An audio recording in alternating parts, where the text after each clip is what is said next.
Ritual and superstition have always played a big part in professional sport. Players often believe there's a correlation between repetitive actions and the positive outcome of a game.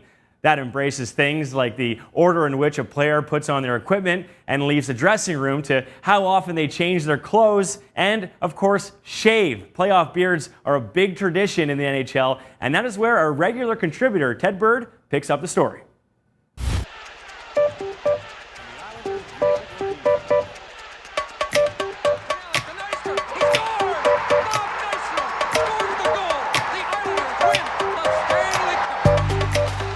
Hockey lore is steeped in superstition.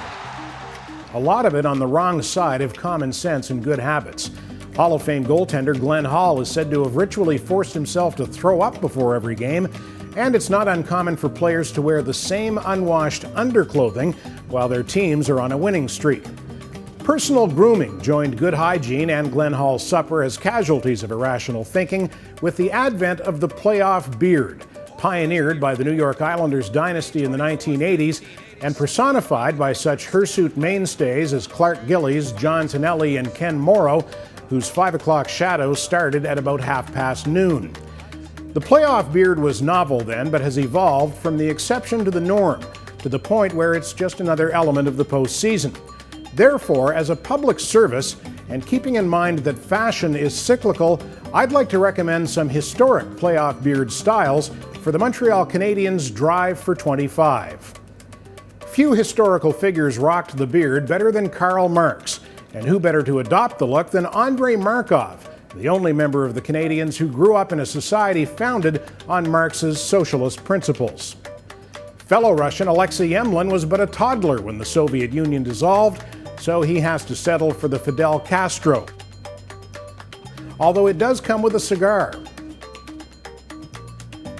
Like Latin American revolutionaries, some hockey players grow better beards than others. Daniel Briere, meet Che Guevara. First-round hero Rene Bourque is already sporting the hipster chin patch, no mustache look, making him a natural for the full Abe Lincoln. Historically, the only milieu with more beards than the Stanley Cup playoffs might be the Bible. As the would-be savior on whose shoulders the Canadian Stanley Cup hopes ultimately rest, Jesus' price is a no-brainer.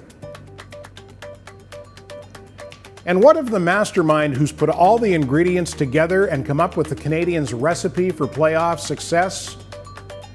Just don't interpret that as me counting the Canadiens' chickens before they hatch. Things always seem to get hairy against the Bruins. For Montreal Connected, I'm Ted Bird. Ted sure has the gift for writing entertaining material. We'll do more of those stories with Ted in the future. We would also like to thank Josie Gold for all the Photoshop work she did on those beards.